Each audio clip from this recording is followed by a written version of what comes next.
Sí, y se rejunta. Listo. Bueno, buenas noches. Vamos a retomar lo que hemos estado trabajando. Gracias por estar aquí. Em, estas sesiones eh, voy a intentar hacerlas lo más accesibles posibles porque, pues como recordarán, y vamos a hacer una pequeña síntesis de lo que hemos avanzado durante las últimas sesiones. Pues, estamos revisando a Aristóteles y también la lectura que hace Heidegger sobre Aristóteles. En especial, nos estamos deteniendo en el texto de la física y en el libro 2, capítulo uno, y estamos revisando varias ediciones en español, incluyendo la de la UNAM, que es esta traducción bilingüe de la que hemos hablado, de la Biblioteca Scriptorum, y también la versión española peninsular, ¿no? Que está editada por la editorial Gredos. Y bueno, la estamos comparando además con la versión que Heidegger propone del capítulo uno del libro 2. Ajá. Y pues como habíamos visto, es una versión ya cargada de sentido filosófico y por ello pues resulta un poco chocante leerla y entenderla si no se tiene previamente el contexto de lo que Heidegger va disponiendo, ¿no? Cada cosa que dice, cada palabra que pone en su lugar Heidegger al traducir, porque retraduce este pequeño apartado de la física aristotélica, tiene su porqué, tiene una razón de ser, ¿sí? Así que hoy vamos a avanzar un poquito más. Les había dicho que además el cambio será más lento de lo que podemos como esperar, porque hay muchas cosas que discutir y sobre todo en la medida que me dé chance de ir articulando con el objetivo del seminario, que es precisamente hablar del acontecimiento, pues me detendré. Espero que si al final de la sesión de hoy esto se pueda hacer. Así que bueno, primero quiero iniciar de esta manera. Voy a releer el apartado que trabajamos la sesión pasada, más lo que vamos a trabajar hoy. Voy a hacer el mismo ejercicio que hicimos la sesión pasada. Voy a releer primero las dos versiones.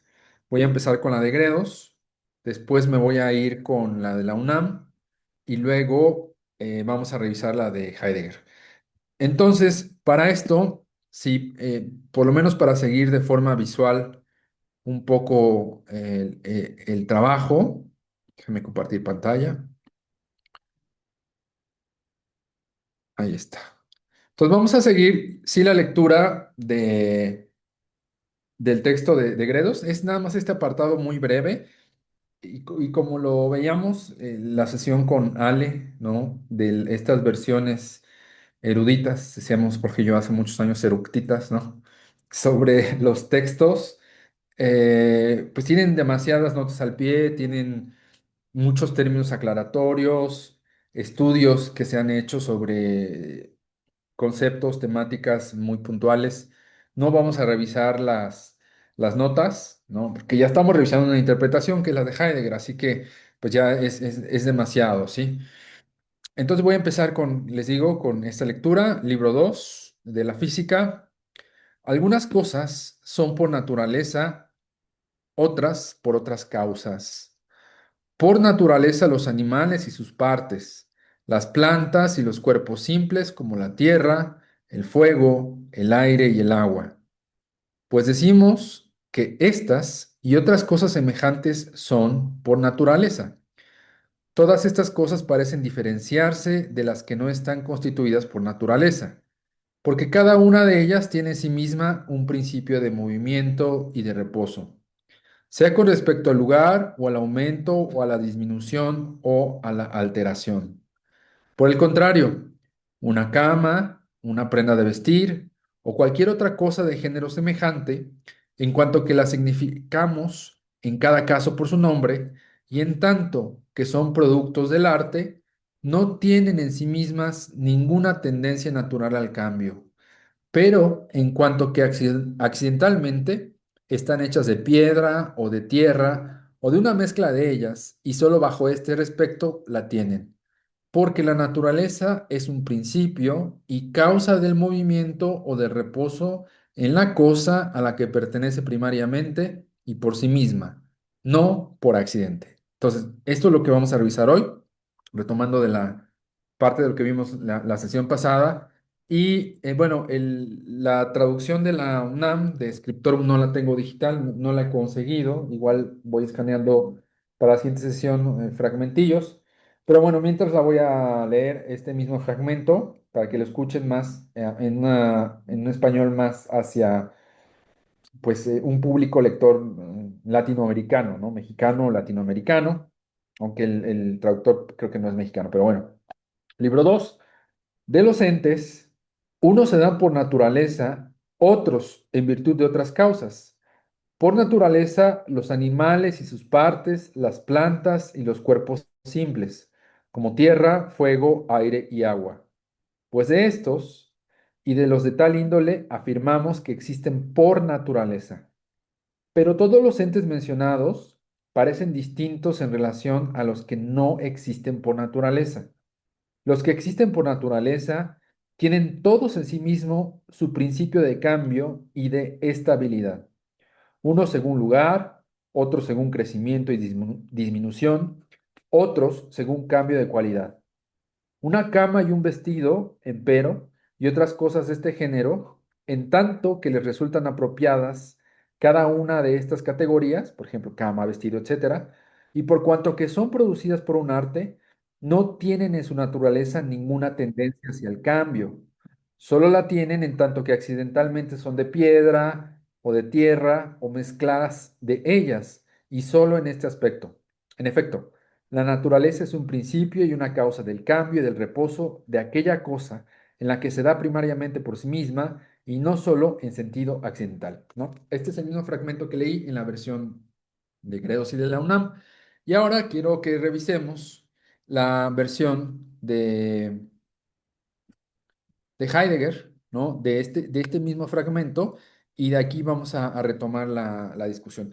La sesión pasada habíamos visto hasta estos dos primeros párrafos, que ahorita puse en amarillo, es lo que estuvimos discutiendo y revisando en la interpretación que Heidegger mismo hace, y hoy vamos a retomar de ahí, ¿no? Entonces, leo todo esto.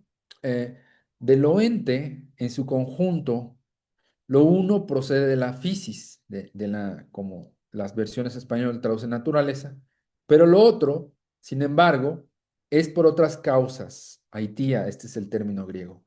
Pero de la fisis proceden, como decimos, tanto los animales como sus miembros o partes, así como las plantas. Lo mismo que los elementos simples de los cuerpos como tierra, fuego, agua y aire. Pero todo lo nombrado se muestra como algo que se define frente a lo que no se ha establecido en un estar y persistir a partir de la fisis. Es concretamente eso que obtiene de la fisis aquello que es y cómo es, de donde cada uno recibe en sí mismo la disposición inicial, o arjé, sobre la movilidad, kinesis, y el estado de quietud o reposo, stasios, ¿no?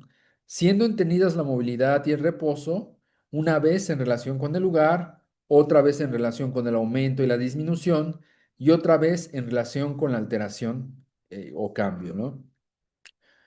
Pero un lecho, una cama y un abrigo o cualquier otro género de cosas semejantes, ese género, en la medida en que es retenido y fijado de acuerdo a cómo es reclamado, el término griego es categoría, en cada caso, por ejemplo, como abrigo, y en la medida en que procede de un entender productivo de la cosa, el término es tecne, no tiene absolutamente ningún principio de cambio, términos metabolé, que proceda de él mismo, pero en la medida en que a ese género de cosas se le ha añadido el término simbebecos, ya que el hecho de que sean de piedra o de tierra o una mezcla de ambas, entonces las cosas tienen un principio de cambio en ellas mismas y naturalmente solo tienen en esa medida. Así pues, La fisis es algo así como punto de partida y disposición, y por ende lo originario del y para el moverse, que es kinesai, y el reposo ermein, ¿no? De aquello sobre lo que ella dispone, el término es hipo, de antemano, como punto de partida, en primer lugar en sí y desde sí y en la dirección hacia aquello, y por ende nunca como si la G o principio se introdujese en el ente precisamente solo como de pasada o sin bebecos. Bueno, versiones muy distintas, las españolas a esta que Heidegger propone, ¿no? Que además es una traducción de la traducción, no hay que perderse, ¿no? Heidegger propone directamente, traduce directamente del griego al alemán, y bueno, esta ya es la traducción del alemán de Heidegger, el alemán griego de Heidegger al español. Pero si se fijan, si pudieron como seguir un poco las tres lecturas, las tres versiones, hay algo muy claro en las tres versiones, ¿no? Hay dos tipos de entes que Aristóteles está introduciendo y de los cuales va a hablar, ¿sí? Un ente una totalidad de entes cuya disposición inicial, para decirlo con Heidegger, o principio, es la physis, ¿sí? Y esta fisis en realidad hace que los entes puedan padecer cambios, puedan padecer aumento, disminución, alteración, ¿sí? Y hay otros que no están o no tienen por principio o como disposición de partida la fisis.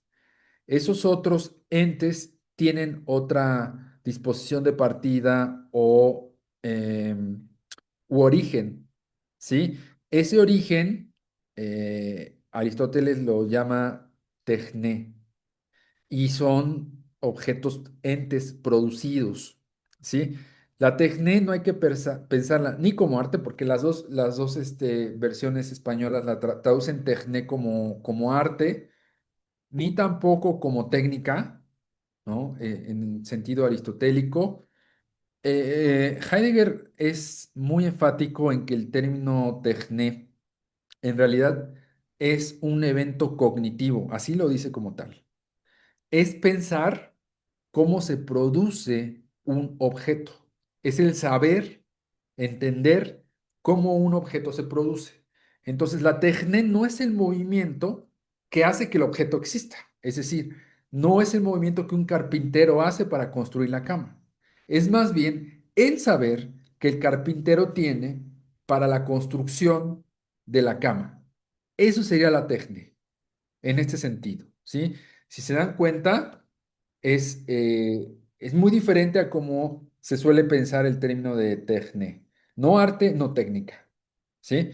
Entonces, por aquí es lo interesante porque de estos otros entes, que son los producidos, según Aristóteles, la causa o la disposición inicial o el inicio de ellos sería precisamente este saber del artesano, saber quién produce ese ente, esta tefne, ¿sí? Otro de los cambios también muy significativos entre entre las tres versiones, las dos versiones españolas traducen sin bebecos, que es un término muy frecuente en Aristóteles. Sin bebecos se suele traducir como accidente, ¿sí? Aquello que es accidental, ¿no? Y se ponen los clásicos ejemplos de que un caballo sea de color café o sea de color blanco es algo accidental, algo tocado por la Simbebecos, ¿no? Que no define el color, la esencia del caballo, ¿sí? Entonces, bueno, lo que hace Heidegger no lo traduce como accidente este término, sino como lo que se añade. Ahorita estamos viendo la traducción en general, todavía no estamos viendo como la explicación de cada uno de estos párrafos. Vamos a revisar, espero que me dé tiempo la sesión de hoy. Primero la explicación de este párrafo y si llegamos, la explicación de este otro párrafo, ¿sí? Entonces, para estos dos, vean la sesión pasada, ahí es donde Heidegger va explicando y nos detenemos.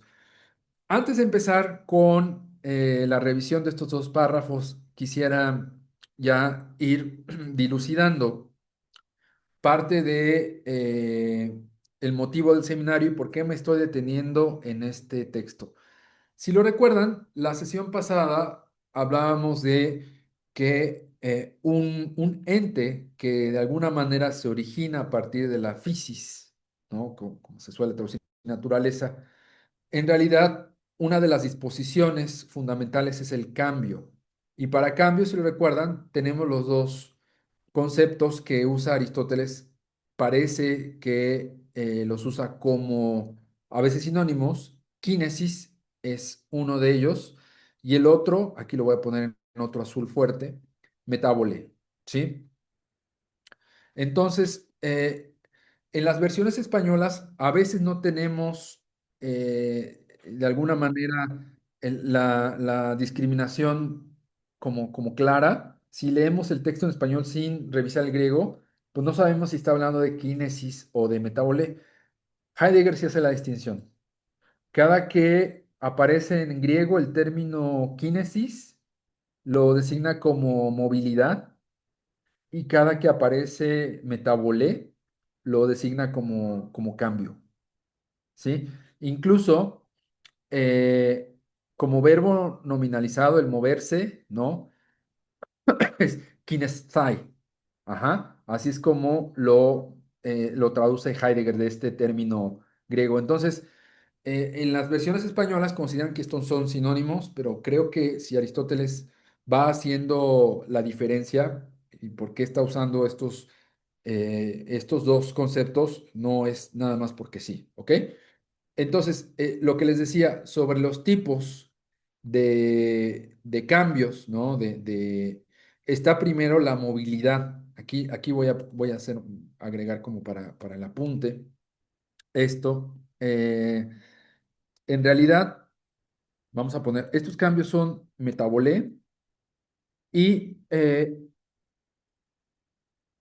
aquí es donde me interesa mucho empezar a pensar cómo es que las lenguas del mundo, los seres humanos, ¿no? Hemos, nos hemos visto con la forma de expresar la existencia y no me estoy refiriendo, por ejemplo, a estos acontecimientos como la música o la danza o el canto, ¿no? Que son formas de expresar la existencia, sino en específico estas formas de dilucidar la existencia que se materializan con las lenguas, con los verbos, ¿no? Con estos eventos que de alguna manera están resguardando esto. Entonces, si pensamos que tenemos estos cambios, tenemos primero vamos a poner el movimiento per se, lo que nosotros entendemos por movimiento, ¿no? Es decir, el desplazamiento de una entidad con una trayectoria, con un punto de origen, con una meta, ¿no? Digamos, la forma más, ¿cómo decirla? Más socorrida del término de movimiento, ¿sí? Tenemos los otros elementos de metabolé que Aristóteles nos da. Uno de ellos es el aumento y la disminución, ¿sí? Tenemos también la alteración como otro tipo de metabolé. Lo veíamos la vez pasada, creo que Eduardo lo preguntaba, ¿no? Pensar que un zorro que está corriendo al mismo tiempo están las dos cosas, movimiento y cambio, ¿sí? Movimiento en tanto que se está desplazando del lugar, perdón, movimiento y reposo, dije movimiento y cambio. Y reposo en tanto que no hay ningún tipo de aumento, disminución o alteración en el zorro. No cambia de color, no cambia de estado, ¿sí? Entonces, incluso viceversa, en un ente que aparentemente está en reposo, por sí mismo hay movimiento. De hecho, aprovechando lo que vamos a ver hoy, estos otros entes no originados por la fisis, ¿no? Los que son producidos por el saber de alguien, de un artesano, lo podemos decir, ¿no? Estos producidos por la tecne, en realidad también tienen esta doble disposición de movimiento y cambio.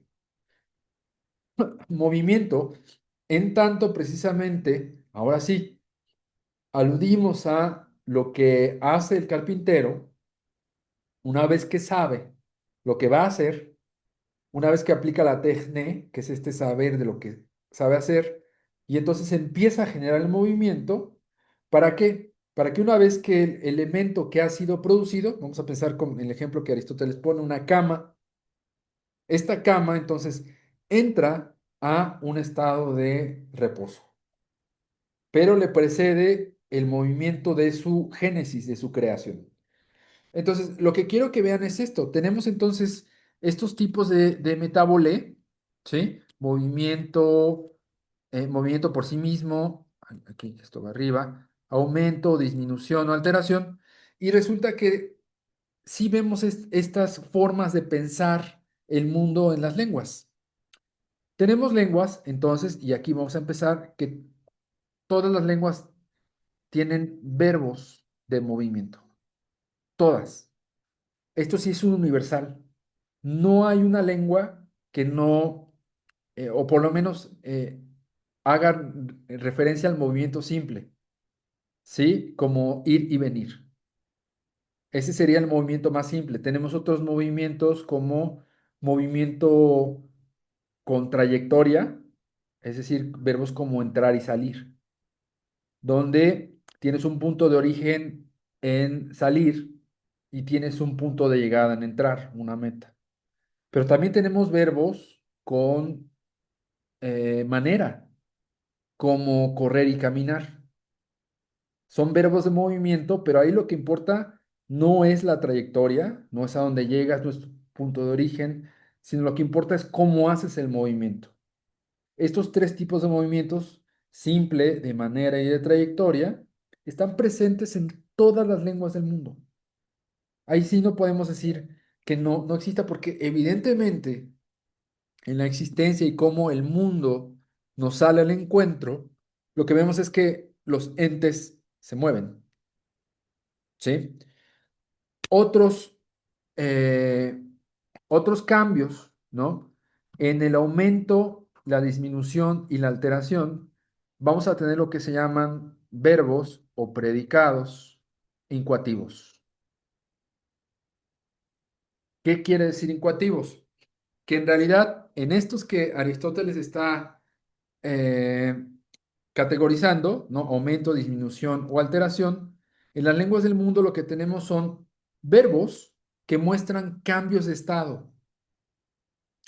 Si el pasto se puso amarillo o amarilleó, ¿no? Si mi patio por el granizo o la nieve se puso blanco o blanqueó el patio, ¿sí? O si las mejillas de una chica enrojecieron, allá hay uno de estos tipos de cambio. Para Aristóteles, recuerden, este cambio por sí mismo trae el reposo y viceversa. El reposo por sí mismo trae el cambio. Entonces, también parece que estos predicados, estos cambios que nos dan información de cómo se nos presenta el mundo, son universales en las lenguas, estos verbos incoativos. Y tenemos los otros, donde para Aristóteles está como concepto el reposo, lo que se llaman verbos estativos. Precisamente ahí donde el acontecimiento señala que algo yace o está, ¿sí? Hay ciertos verbos estativos acompañados de posición, como estar de pie o estar sentado, pero hay otros que no necesariamente tienen esta posición, como yacer, ¿no? Eh, no, estos sí no son tantos en las lenguas del mundo y aquí sí no estoy seguro si los verbos estativos sean una característica universal. Pero por lo menos sí acercamos a un gran porcentaje de lenguas que expresan este reposo con este tipo de predicados, ¿no? Entonces, no es que estemos pensando el mundo de forma griega, es lo contrario. Aristóteles, como alguien que está pensando en los modos de existir y en los modos de manifestarse el mundo, pues mira esto y los clasifica de acuerdo a lo que él está pensando, el origen de los entes. Pero en realidad lo que estamos viendo es que esto no es una condición única y exclusiva del pensamiento griego. Aparecen en otras culturas, en otros pueblos, en otras latitudes del mundo, este tipo de eventos, este tipo de acontecimientos. Todavía es muy temprano para decir que están resguardando. No lo sé, no hemos llegado hasta allá. No sé si lleguemos algún día, pero sí nos vamos a aproximar en el camino hacia estos acontecimientos originarios y por qué se fueron, por decirlo así, manifestando así en las lenguas del mundo y en el saber de lo que pasa en el mundo. Bueno, antes entonces de iniciar con la revisión de Heidegger, ¿alguien tiene algún comentario, alguna pregunta? No, vale. Entonces, vamos. Algo importante que quiero retomar para la sesión de hoy, aquí, es estos dos puntos que revisábamos la sesión pasada sobre el movimiento, ¿no? Lo que deviene como metabolé, ¿sí? Movimiento y cambio. Recuerden que está esta relación kinesis-metabolé. Y Heidegger da una advertencia, ¿no? Para pensar esto realmente en la forma griega, ¿no? Movilidad, mudanza y cambio. Primero, tenemos que librarnos de la opinión, aquí estoy leyendo literal, de que el movimiento es ante todo un cambio de lugar, ¿sí? El cambio de lugar, recuerden, es uno de los tipos de movimiento, pero no el movimiento por antonomasia. Dos, llegar a entender que para los griegos y en su calidad de un modo del ser, el movimiento tiene el carácter de la llegada a la presencia. Recuerden que también lo veíamos en la sesión pasada, la presencia no en tanto que el objeto que está frente a mí, porque esto es un problema de la condición de nuestra modernidad. Si estoy asegurando que hay un objeto frente a mí, estoy asegurando que hay un sujeto que percibe esto. Y Heidegger advierte de eso. No podemos caer en eso. Esto es la forma de interpretar la modernidad, el mundo desde la modernidad. Los griegos, como se los decía la sesión pasada, no son modernos en ese sentido. No hacen una diferencia entre sujeto y objeto. Este carácter de la llegada a la presencia es más bien la comparecencia o el fainos, la forma en que se va develando en mi existir el ente, ¿no? Que está frente a mis ojos, ¿sí? Entonces, puede tener muchas formas de develación o develación, de ocultamiento. Entonces, en realidad, nos pasa, ¿no? Hay un texto, otro texto de Heidegger que se llama Introducción a la Filosofía y habla del olvido, uno de los olvidos relacionados con lo originario, que se nos presenta en un fenómeno muy común. A todos nos ha pasado que las llaves, justo cuando vamos a salir, se nos pierden, ¿no? Y queremos ya cerrar nuestra casa, ya se nos hace tarde, lo que quieran, y no encontramos las pinches llaves, ¿no? No hay forma de encontrarlas. ¿Qué estás haciendo? Normalmente respondemos, estoy buscando las llaves, ¿sí? Para que entiendan el sentido griego de la ocultación, si pasamos este estoy buscando las llaves a una traducción frasal griega y lo decimos en español, sería olvidé mis llaves, ¿sí? Ese acto de hacer querer que se manifiesten las llaves para poder cerrar y largarme, sería ese olvido griego.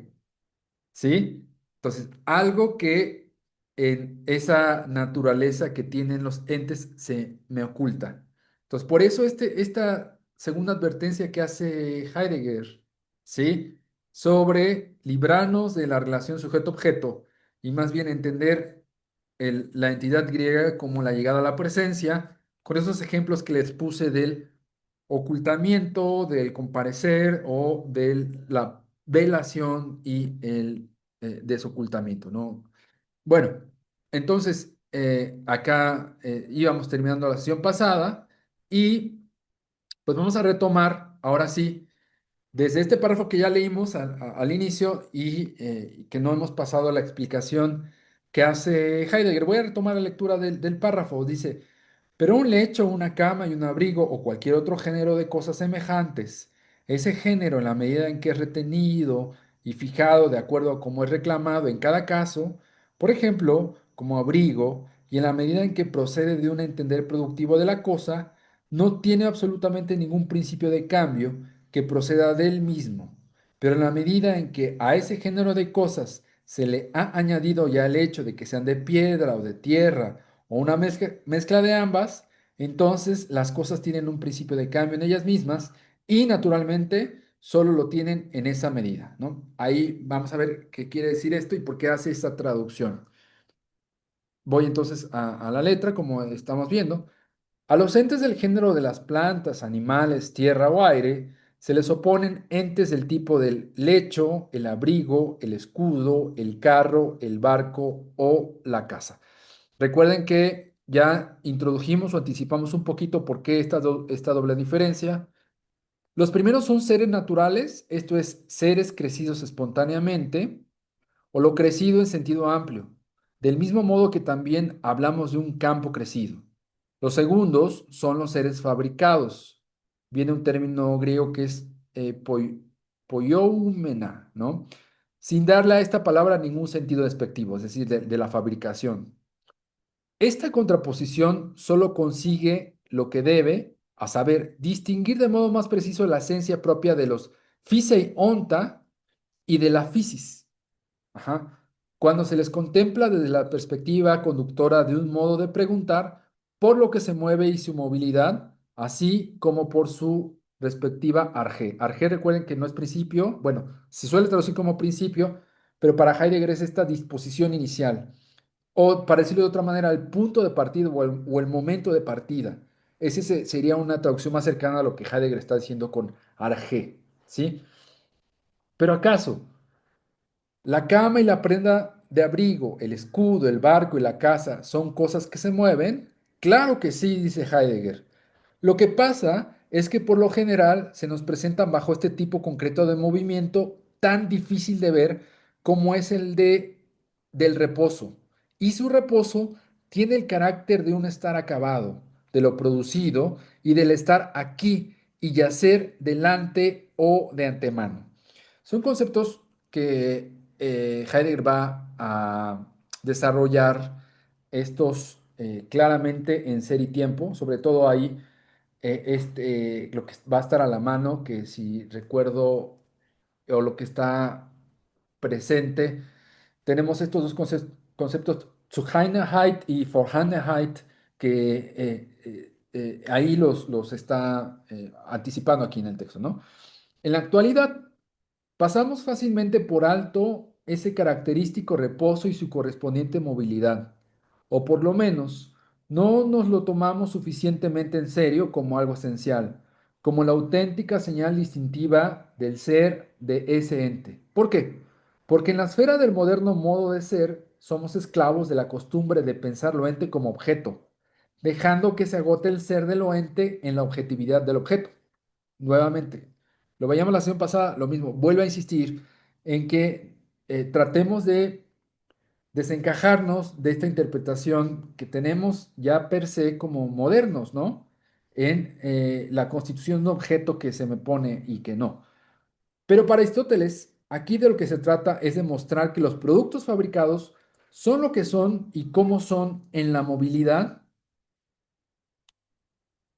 de la producción y por ende en el reposo de su calidad de seres producidos y sobre todo mostrar que esta movilidad tiene otra arjé y que los elementos que se mueven de esa manera se comportan de modo distinto con su arjé.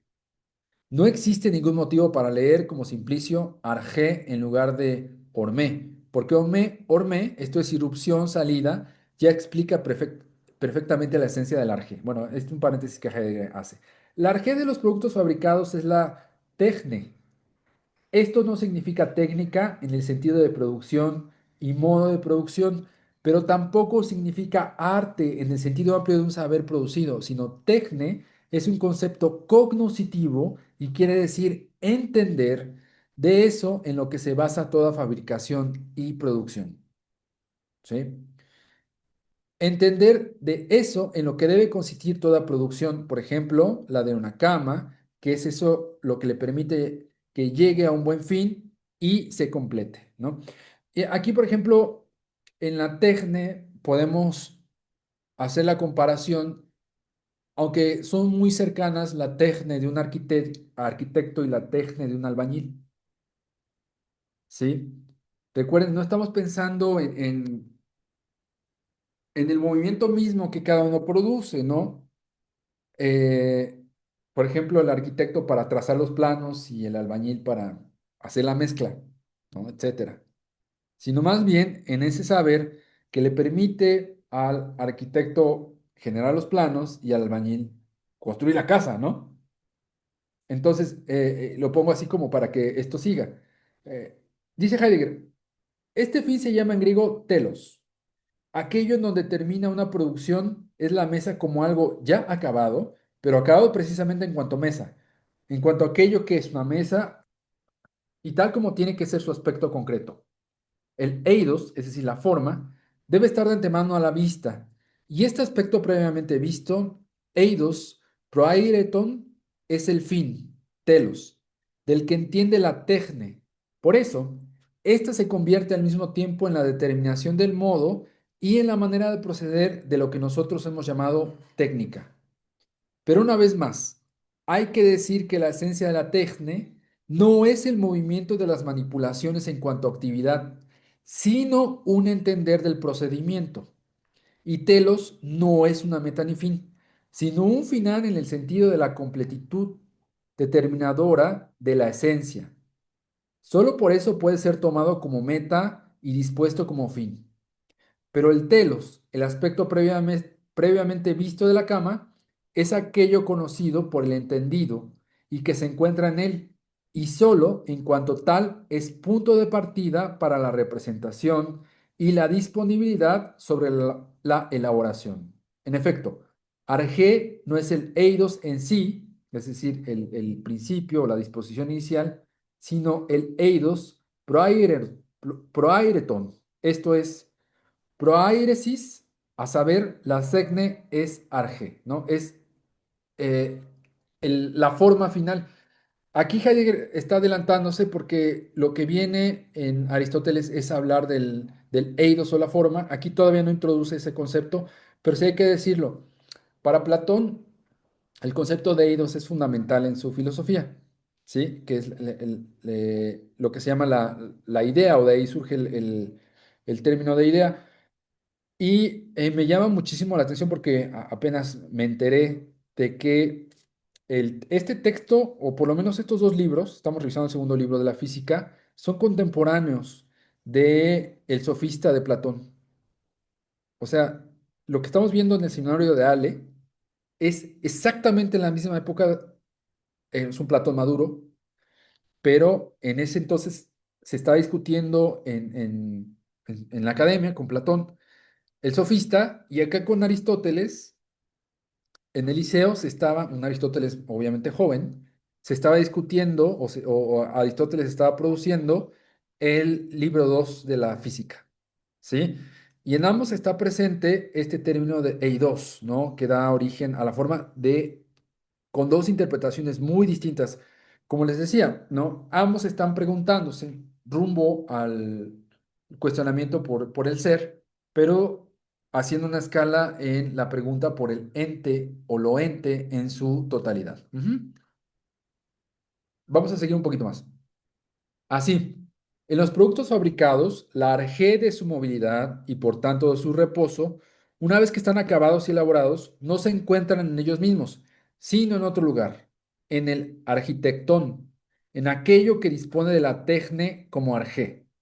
Con eso habríamos consumado la delimitación frente a los fnei, onta que si se llaman así es precisamente porque no tienen la arjé de su movilidad en otro ente, sino en aquel ente que son ellos mismos y en la medida en que son. Lo que ocurre es que, según el planteamiento de Aristóteles, la delimitación entre los productos fabricados y los seres naturales no es ni mucho menos tan simple.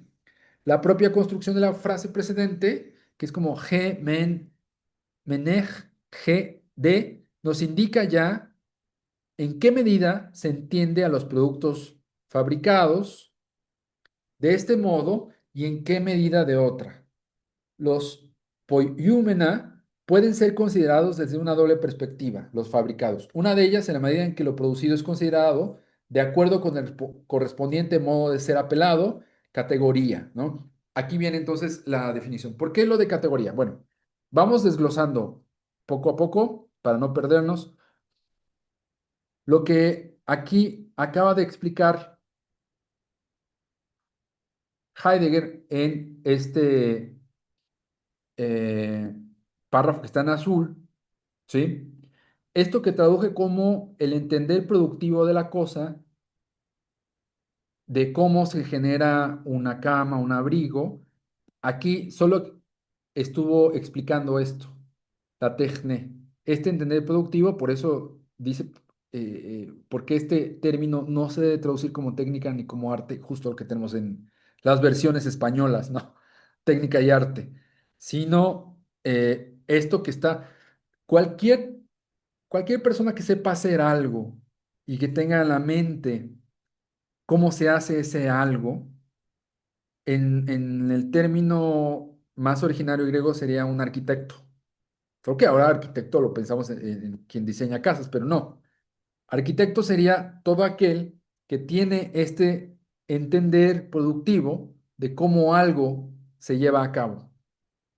¿Sí? ¿Vamos bien? Ok. Entonces, esto es lo que nos acaba de explicar este pedacito, ¿no? Este Heidegger, ¿no? Hasta ahora, lo que va a explicar es esto que está aquí arriba, ¿sí? Nos va a hablar de la categoría. ¿Por qué aquí esto que está traducido como, dice, pero un lecho y un abrigo o cualquier otro género de cosas, en la medida en que es retenido y fijado de acuerdo a cómo es reclamado, ¿no? Más bien quiero, esto lo voy a poner más bien en negro para, este reclamo. ¿Por qué categoría lo traduce así Heidegger, ¿no? ¿Por qué este término de categoría es como lo que es reclamado? En las versiones españolas hay algo interesante. La de la UNAM es la que se fue literal sin cuestionar, porque no creo que sea inocente la decisión que hace un filólogo, ¿no? De que lleva una tradición en traducir, lleva una tradición, sí, en la traducción de términos griegos y decide hacer pasar categoría a categoría en español. O sea, no es una decisión inocente, ¿no? En la versión de la UNAM no hay nada más, categoría. Pero lo que me llamó mucho la atención aquí, de la versión de Gredos, es que estos españoles no traducen categoría y lo que traducen en este punto es por el contrario, una cama, una prenda de vestir o cualquier otra cosa de este género semejante en cuanto a que la significamos en cada caso por su nombre. Eso es como traducen categoría, que se acerca así un poco ya al cómo, cómo Heidegger está traduciendo esto, ¿no? Porque en la medida en que la significamos, de alguna manera estamos apelando, reclamando a la cosa por lo que es. Y ahí ya estoy anticipando un poco lo que Heidegger va a explicar sobre el término categoría. Entonces, vamos allá, ¿no? Dice entonces Heidegger, aquí nos topamos con un uso de dicha palabra, categoría, que todavía es anterior a su fijación como término. Una fijación llevada a cabo precisamente por Aristóteles, basándose concretamente en el uso habitual que hemos visto empleado aquí. Traducimos categoría mediante la palabra apelar, pero con ella tampoco captamos todo su sentido en griego, a saber, kata agorewein, decirle a alguien a la cara en medio del agora, agorá, perdón. Esto es, en el tribunal público de justicia, que él es ese que, etcétera. De aquí se deriva su significado posterior, más amplio, llamar a algo tal o cual y de tal modo que en esa llamada y mediante ella lo llamamos o apelado, perdón, lo llamado o apelado quede situado en lo público y abierto, quede desvelado y manifiesto, ¿no? Entonces, categoría tiene este sentido.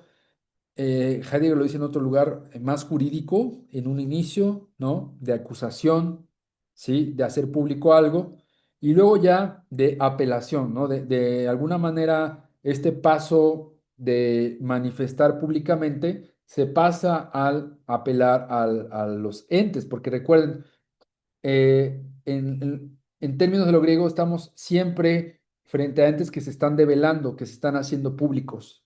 Ajá. Entonces, sigo. Por contra, el término categoría, no, espérame. Así pues, categoría es simplemente nombrar aquello que es algo. Casa, árbol, cielo, mar, duro, rojo, sano. Por contra, el término categoría, digamos el moderno, alude a un especial modo de apelar. Si podemos llamar a algo que está ahí delante casa o árbol, es únicamente porque ya hemos llamado o apelado previamente de modo tácito a eso que sale al encuentro en cuanto elemento que está en sí mismo. Esto es, en cuanto cosa, es decir, lo hemos llevado al espacio abierto de nuestro campo de visión. Del mismo modo, solo podremos llamar rojo a un vestido cuando ya previamente y de modo tácito lo hemos apelado en relación con su cualidad. Ahora bien, lo que permanece en sí mismo, sustancia, la composición, cualidad y demás cosas del mismo tipo, son lo que constituye el ser, entidad de lo ente. Por eso, las categorías son todas esas apelaciones destacadas que sirven de soporte a la apelación cotidiana y habitual, que son categoriae en sentido fuerte.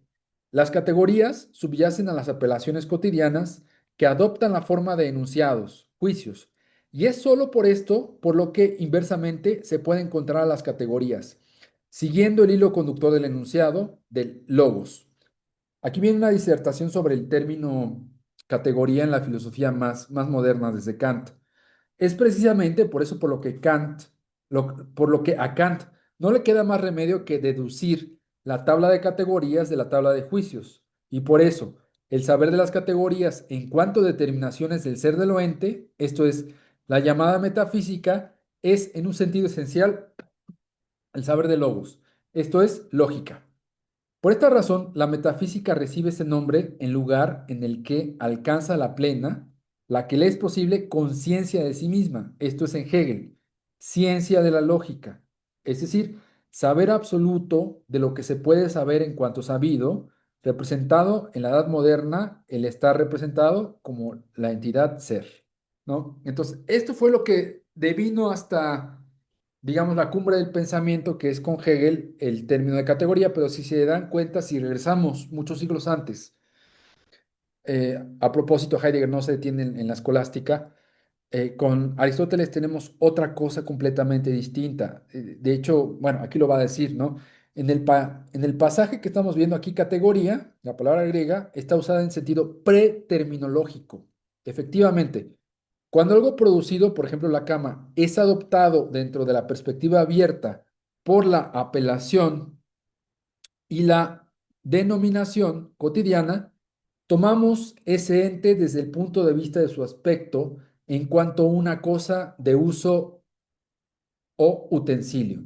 En cuanto tal, él no tiene dentro de sí la misma arge kineseos. Sin embargo, podemos tomar ese mismo ente, la cama, desde el punto de vista de que es de madera y por ende es un trozo de madera. En cuanto a madera, es un tronco crecido de un árbol. Este tiene dentro de sí la arge kineseos, es decir, algún tipo de cambio o reposo. Recuerden que el reposo es un tipo de movimiento en Aristóteles.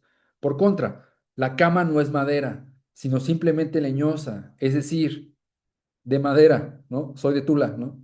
Razón por la que nunca calificamos a un tronco de árbol como de madera, mientras que si decimos que una manzana parece de madera o calificamos el comportamiento de una persona como embarado. Eso que sea la cama, según la categoría, el utensilio que tiene este y tal otro aspecto, no tiene una referencia absolutamente necesaria a la madera, pues también podría ser de piedra o de acero. La característica de la madera es sin bebecós.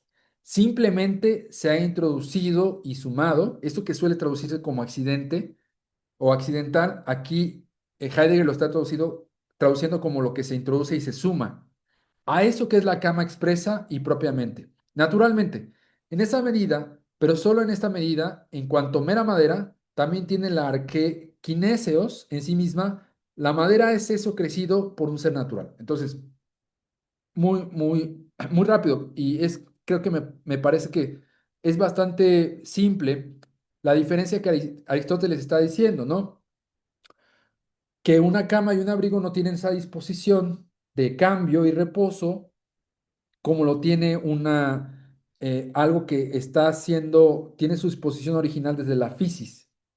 No es que no tengan, y lo vemos con Heidegger, cambio ni reposo, pero su cambio, la naturaleza, por decirlo así, del cambio y de reposo de estos objetos producidos es distinta. Pasa necesariamente por un ser humano, una persona, en esta sejne, en este entender, ¿sí? Eh, Vamos a terminar la explicación de este apartado y vamos a comentarios. No es este. A ver. Y ya terminamos en este pedacito. No, creo que ahí. Creo, me quiero tener aquí para comentarios, por favor. Preguntas, ¿qué les parece? Está difícil, más o menos se va siguiendo, vamos siguiendo, no vamos siguiendo nada. Bueno, lo que piensan, quiero decirles algo. De este otro texto también, que es un tabicote enorme, asqueroso, ¿no?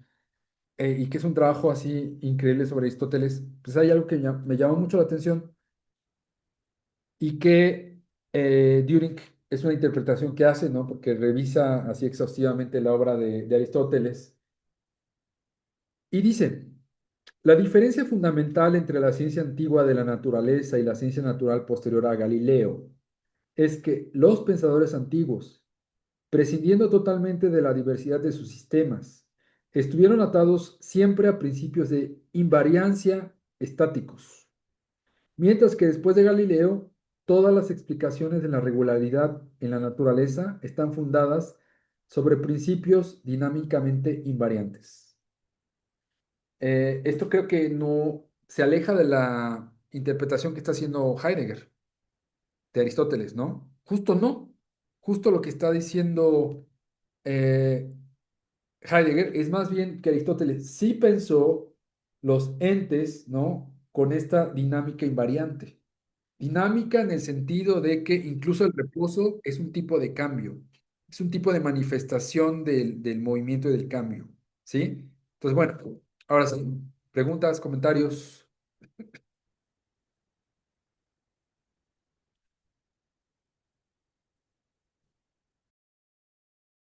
Está muy difícil, abandonamos el barco. Órale, Lalo, ahí está lo de la categoría y la nominación, creo que es una complicación, ¿no? Sí, en qué sentido lo piensas? Justo está el asunto de poner nombre y apelar, ¿no? Creo que se podría, o bueno, más bien me gustaría que tejieras un poco más en esa dirección. En, en términos de la categoría desde Aristóteles, yo estaba pensando llevar el barco no a los elementos léxicos, es decir, a las categorías que normalmente suelen llamarse en las gramáticas nombres o nominales, ¿no? Sé que estamos hablando de eso ahorita, porque estamos preguntándonos sobre el estatus de ser de cada uno de los entes, pero me gustaría más bien eh, llegar al punto en que la categoría va a definir por sí misma el tipo de cambio que cada entidad padece. Cambio de reposo, cambio de movimiento, cambio de cualidad, cambio de estado, cambio de animacidad, ¿sí? ahí es donde creo que podemos ver cómo la lengua misma está apelando en su sentido originario, ¿sí? Cómo el acontecimiento está apelando. Miren, es que el acontecimiento dejó la necesidad impresa de apelar y nombrar a los eventos que fueron subsecuentes. Pero hay que pensar, y creo que lo hemos dicho en alguna ocasión, Jorge por ahí lo dijo, y después me lo encontré esto mismo en Heidegger, el acontecimiento originario no está en el pasado, o no es que exclusivamente esté en el pasado, también está en el porvenir, y se puede hacer manifiesto en el presente, ¿sí? No tiene temporalidad, sin embargo, no es algo a lo que se pueda apelar todo el tiempo, porque no nos detenemos a hacernos la pregunta primero por la totalidad del ente y luego por el ser. En la medida en que vayamos rastreando esto, en esa apelación, ¿no? En términos de cómo Aristóteles toma este término preconceptual o premoderno de categoría, nuestra apelación pública, es en la medida en que podemos conocer al ente en su totalidad, ¿sí? Entonces, por allá voy a llevar esto hacia allá. Creo que estamos lejos todavía de esto, Jorge, pero ese es el camino que voy viendo conforme vamos avanzando. Axel, por favor, gracias. Oye, ¿puedes repetir? No, no me acuerdo muy bien. ¿Es Heidegger el que dice que es dinámico, dinámico invariante? Eh, bueno, sí, es la interpretación que hace Heidegger. Lo que dice Düring es que a ver, te lo repito. Que a partir de Galileo, que es donde históricamente se instauran el nacimiento de las ciencias modernas, tenemos esta dinámica invariante. Pero en los antiguos, la física, según Düring, es invariancia estática. ¿Ah? Y esto es como opuesta a la lectura que está haciendo Heidegger de Aristóteles, ¿no? Estaba, estaba estudiando hoy mis escalas, estaba estudiando mis arpegios y pues estoy practicando técnica, ¿no? Y ahorita me pusiste a pensar. eh, eh, yo estoy pensando justo que la técnica que estoy haciendo requiere de posiciones y de moverme en esas posiciones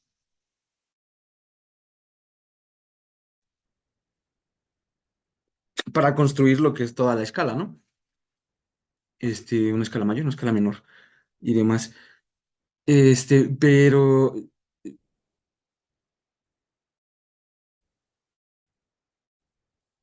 así, y así ya no tiene como tanto sentido. Y ahorita que pones la técnica como, espera, aquí lo apunté. Es un entender de un procedimiento y no un movimiento de la manipulación en cuanto a la actividad. Yo aquí puse en tanto a la tonalidad, ¿no? Em, exacto, es justo eso. Si en estas escalas o en estos ejercicios que estoy haciendo no entiendes qué es lo que la hace mayor, qué es lo que la hace menor, en donde se pone como el disminuido, ¿no? Por ejemplo, que en el rock se usa mucho el tercero menor y cuando hacen una cosa que se llama bending, es buscando la tercera mayor, entonces entrando a la mayor y saliendo para acentuar en el menor, ¿no? Eso en técnica de movimiento, o sea, de manipular, es un poco corto, ¿no? Ya darle este proceder de entendimiento de qué es lo que le está haciendo ser, porque si bien entiendes eso, ¿no? Es entender qué es lo que la hace ser. Este, entonces, hoy me llamó mucho la atención el concepto de tecné y cómo lo desglosaste, ¿no? Estuvo interesante, me llamó mucho la atención.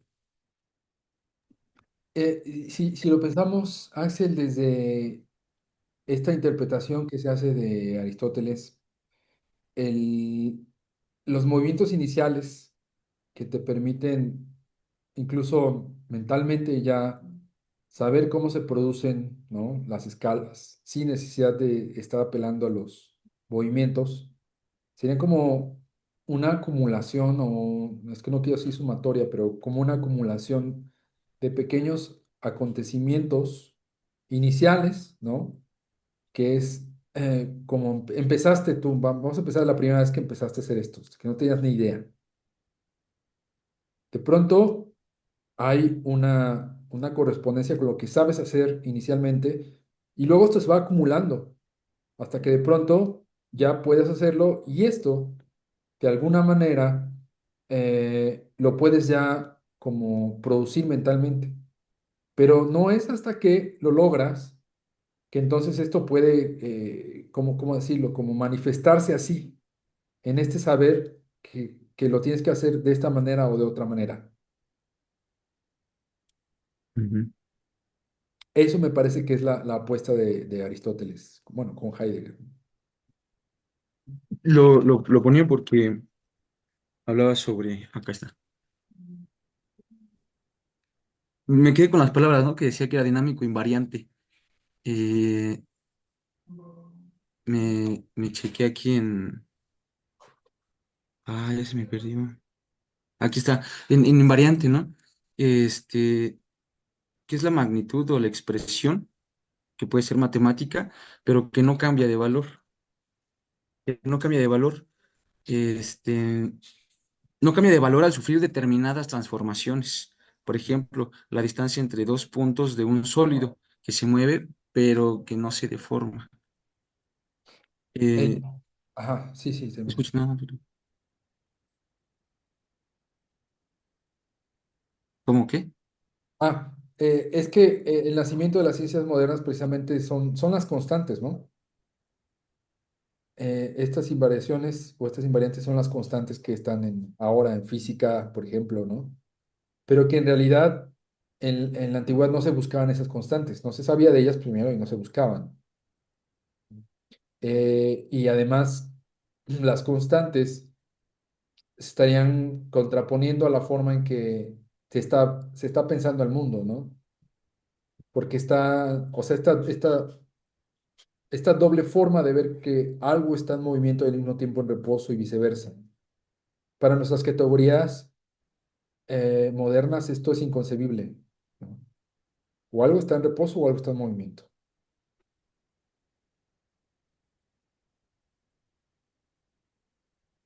¿Y crees que antes escuché lo último? Sí, trabó. ¿Se cortó? ¿Soy yo o... No, es Axel, se está cortando Axel. Te estás cortando un poquito. ¿Y yo? Ok. Ya regresaste, Axel, ya te oyes.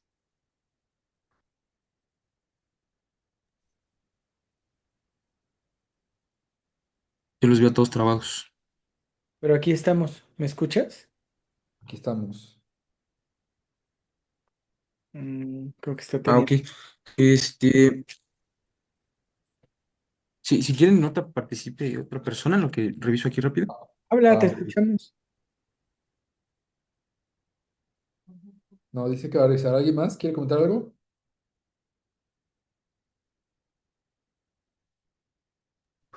Fíjate que a mí me gustaría aclarar un punto, porque se nos escapan las cosas bien sutilmente. Ahorita Axel cerró una frase con un lo que la hace ser.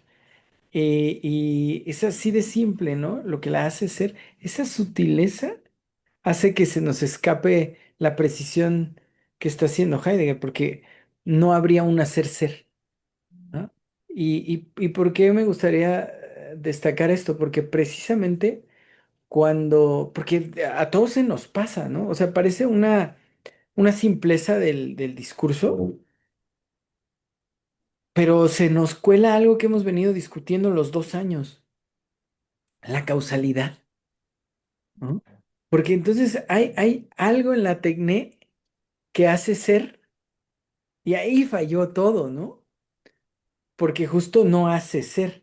El ser no es hecho, el ser es ahí, ¿no?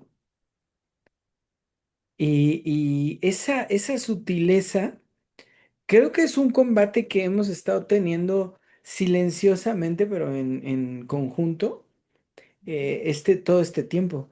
El, el pensamiento causal. ¿Se acuerdan que cuando empezamos el seminario, lo dije en alguna de las primeras sesiones, ¿no? Que teníamos que ser muy cautelosos para escaparnos de la causalidad, porque en la medida en la que nos matrimoniemos con buscar causas o buscar generación en algún sentido correlacional, ¿no? Corremos el peligro de no ver todo lo otro, ¿no? Y me da la impresión que es importante hacer la precisión, porque yo nunca he visto en Heidegger una causalidad del ser.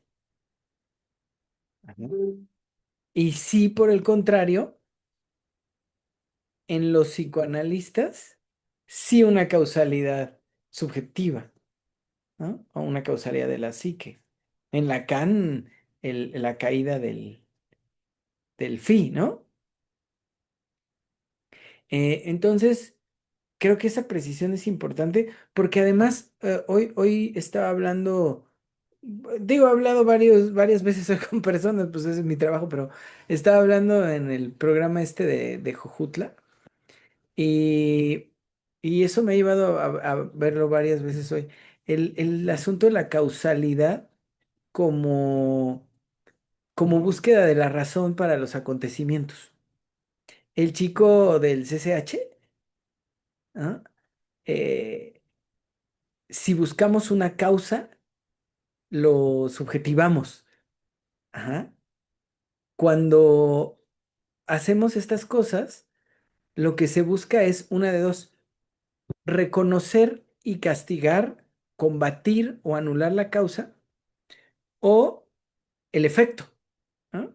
Los gringos son buenísimos para el efecto. Tienen silla eléctrica, bueno, creo que ya no hacen la silla eléctrica, pero tienen pena de muerte, ¿no? Tienen prisión perpetua, ¿no? Tienen castigos muy concretos hacia el efecto, bombardear lanchas, ¿no? Pero por ejemplo, nosotros tenemos esta búsqueda, como mexicanos, tenemos esta búsqueda de lo causal y que me parece que es una equivocación total. ¿Por qué? Porque realmente estamos o debiéramos de estar pensando formalmente en una disposición territorial. Heidegger va a terminar hablando del ser ahí, ¿no? Y esa frase, o sea, porque no es solo el ser, sino el ser ahí, es contundente. O sea, todo Heidegger se estructura, bueno, no sé si se estructure, pero no hay forma de posarse en el territorio heideggeriano sin aproximarse a la idea del ser ahí, ¿no? Y creo que en nuestro caso lo que podemos, digamos, aportar, ¿no? A esta persecución de lo no causal, pero relativo al ser, es la cuestión de la territorialidad. Porque entonces hay espacios territoriales donde puede acontecer. Y si no hay espacio territorial para el acontecimiento, para acontecimientos concretos, ¿no? Para sucesos, acontecimientos en su forma de suceso, entonces no sucede, ¿no? Y creo que es pertinente formar nuestra mente en la cuestión territorial en ese sentido, porque si no se nos escapan estas cositas, ¿no? Hacer ser, es decir, entender la técnica como fabricación, ajá, y no como evocación, ¿no? Evocación, ahora sí que efectiva, ¿no? Por eso puede haber una cama, ¿no? Que es lo que discute Heidegger todo el tiempo, pero no es porque haya una técnica de la fabricación de la cama, ¿no? Sino a mi modo de ver, una evocación en la tecné como, como apertura hacia la existencia de la cama. Entonces, la cama no es causal, es efec- efectuación, diría yo. de la Tecné.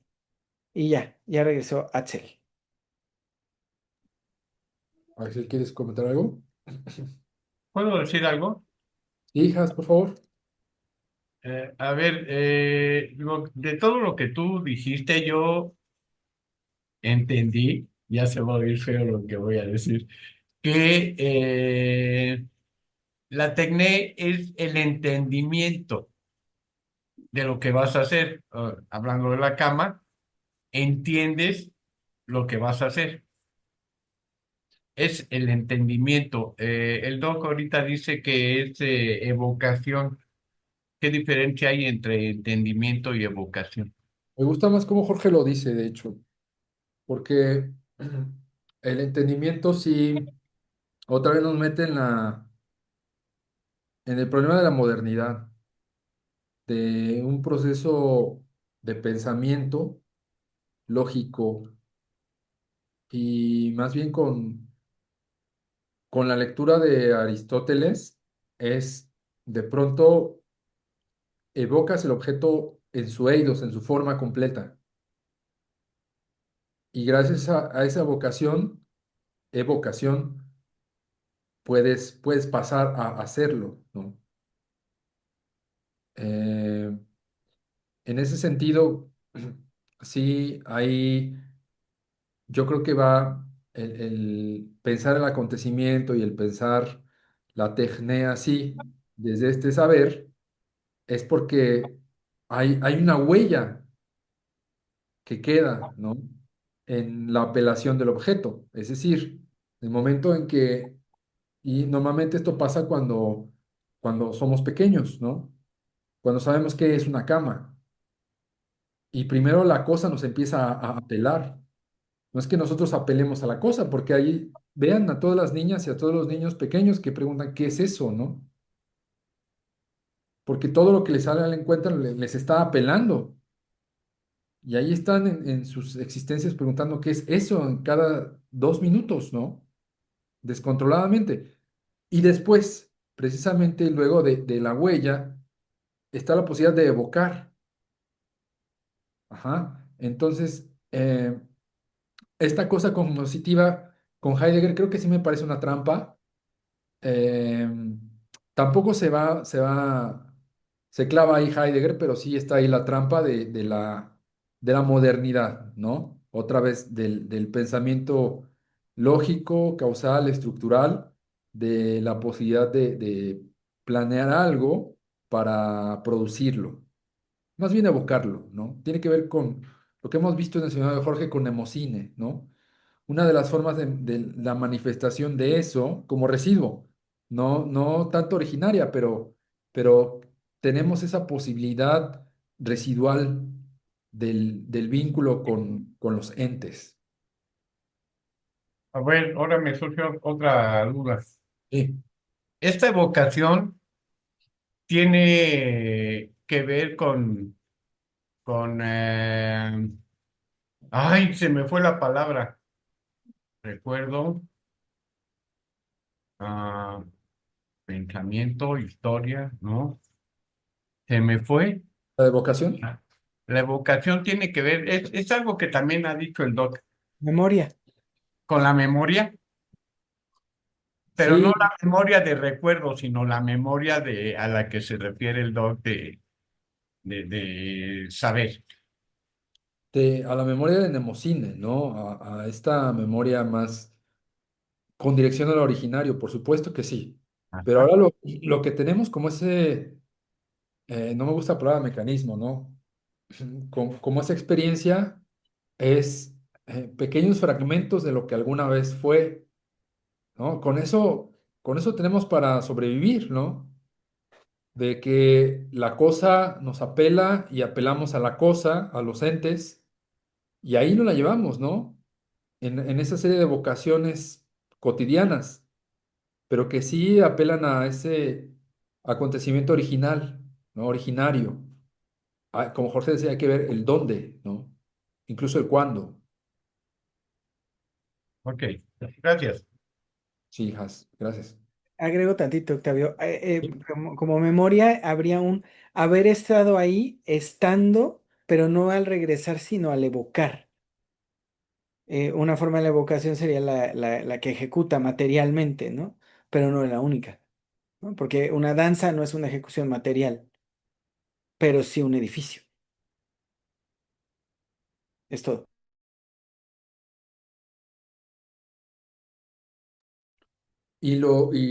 Hacia dónde vamos con esto, Has, es también preguntarnos de paso por qué tenemos estas cosas llamadas lenguas que tienen por sí mismas el carácter de evocación y para qué. Es algo que no puedo responder. Si me preguntas ahorita para qué, por qué no lo sé, ¿no? Pero es una de las preguntas que estamos haciendo en el seminario. Pero creo que habría una respuesta parcial, ¿no? Que es construir habitando. O sea, si hubiera un para qué, más bien habría pues literalmente una técnica, ¿no? Que es el construir habitando, ¿no? Que no es lo mismo que habitar construyendo, ¿no? O sea, se construye en tanto que se habita. Es una maravilla porque justo por eso dicen que los fantasmas atraviesan paredes, ¿no? Porque habitan lugares que no están, ¿no? Que estuvieron. El fantasma es pura memoria, que Ajá.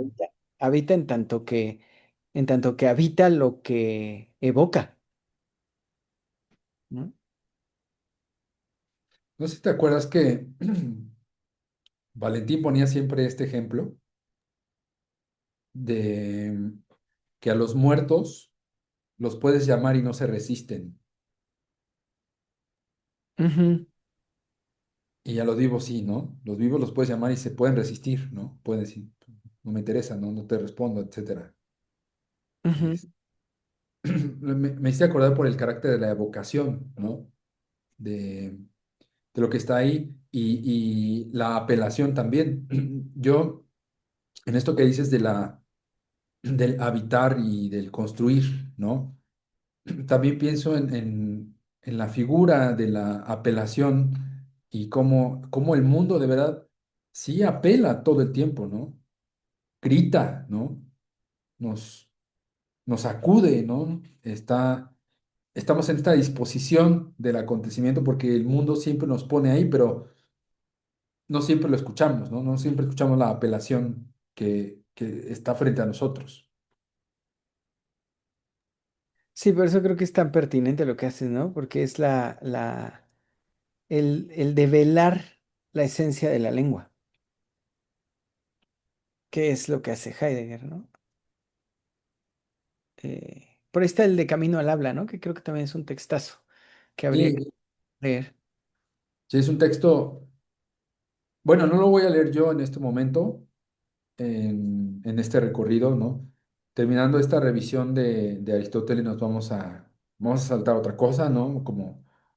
Como hacia la disposición del apelar en las lenguas, pero bueno, en un futuro igual sí nos topamos con el texto, porque además en el recorrido de Heidegger es un texto tardío, ¿no? Este Heidegger que estamos revisando es un Heidegger joven, ¿no? Sí. Y a mi modo de ver se debe leer junto con qué significa pensar. Sí, por supuesto. Sí, son de la época todos esos textos. Bueno, Bueno, además, sí, Jorge, Axel. Axel, Pues justo lo que iba es que la escala termina siendo eso, la construcción, o sea, lo que sería la construcción física, o sea, la escala así como la entendemos y así como se pone, ¿no? Que tono, tono, semitono y demás, al final eso es lo que termina siendo la expresión física como la del edificio, ¿no?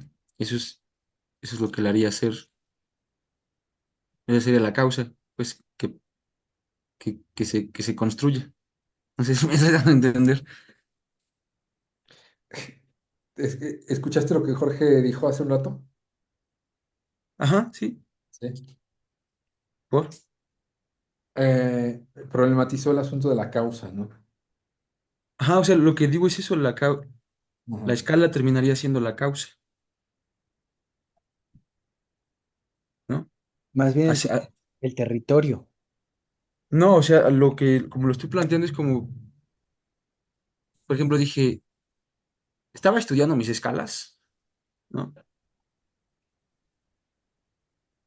Y estoy planteando que es una situación un tanto académica, ¿no? Está organizada, es a lo que me refiero. O sea, ya está causada, ¿ya? O sea, ya apréndensela, nada más es 5, 8, 4, 3, ya está causada, es a lo que me refería con la escala y con estudiar la escala, que eh, ya es la representación material de la menor, ¿no? Por así decir, no, no, no sé, ya.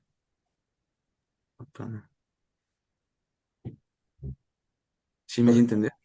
sí, Jorge, ¿quieres decir algo? No mucho, solo diría que más que causada está territorializada, ¿no?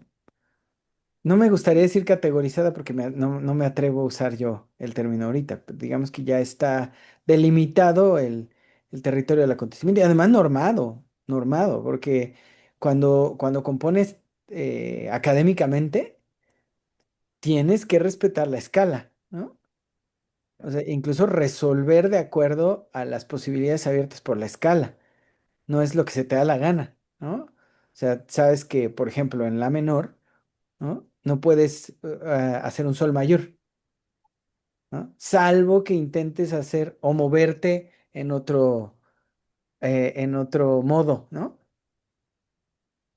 Justo mover la escala a un modo distinto, que ya implica un montón de otras complicaciones, pero todo está normado. Es una cosa loca, por eso me molesta a mí tanto la música académica, ¿no?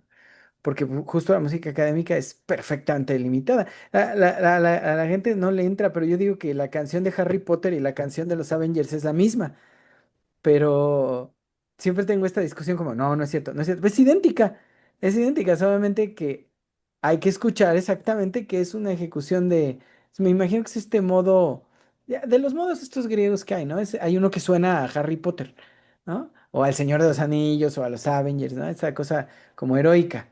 Son relativas menores. Está ahí en el seminario de Platón. Hubo unas sesiones, al principio creo, que le dediqué un rato justo a eso. Pero, pero más que estar causadas, digamos que está delimitado un territorio controlado, ¿no? Antipoético, porque finalmente esa es la pretensión platónica. Y ahí es donde el acontecimiento es posible, ya con la delimitación del acontecimiento. En esto que cuentas tú, Axel, hablábamos en su tiempo de cómo ocurre la esclavitud, porque precisamente ahí, en en esta especificidad, ya hace imposible el pensar libre, ¿no? Ahí ya es un pensar delimitado, perfecto. Nada más es lo que agregaría yo a este punto. Yo también. Bueno, gracias. Bueno, igual para cerrar quisiera como comentar algo que estuve pensando ahora que los estaba escuchando sobre otra vez la apelación y esta frase que hemos visto en otras sesiones que también retoma Heidegger, que es meleta tu pan, ¿no? Que traduce como toma en cuidado al ente en total y que, bueno, con Foucault, y otra vez, Foucault me caía también, pero ya no tanto, ¿no? El asunto de la epimeleia geautou, ¿no? Lo que él llama la hermenéutica del sujeto, ¿no? Y todas las técnicas de sí, y que el mismo verbo, el melé, que es cuidar, ¿no? A Foucault se le va el asunto de la apelación, ¿no? De la apelación del ente en total, ¿no? No logra verlo, ¿no? Y a mí sí me parece como, pues yo creo que, o sea, Foucault estaba siendo esclavo de su época, ¿no? No, no pudo, estaba cerca, pero siempre que iba a entrar a la pregunta, se deslizaba, ¿no? Y no llegaba al asunto de la apelación, toma en cuidado al ente en total, ¿no? Nada más quiero cerrar con eso. En su tiempo, cuando leíamos a Foucault con tanto cariño, ¿no? Eh, nos llegamos a topar en la hermenéutica, ¿te acordarás? Y después en Subjetividad y Verdad, justo cuando habla de Kant, y luego en el gobierno de sí y de Sí, los otros. ¿Cuántas veces se acercó a Heidegger? ¿Cuántas veces se ve que lo había leído? Pero si se hubiera metido con Heidegger, hubiera tenido que dejar de dar seminario varios años. sí, sí, sí, sí. O hubiera tenido que dar seminarios sobre Heidegger. Porque él lo topó, se regresó y todas las veces, todas las veces, todas las veces se acobardó.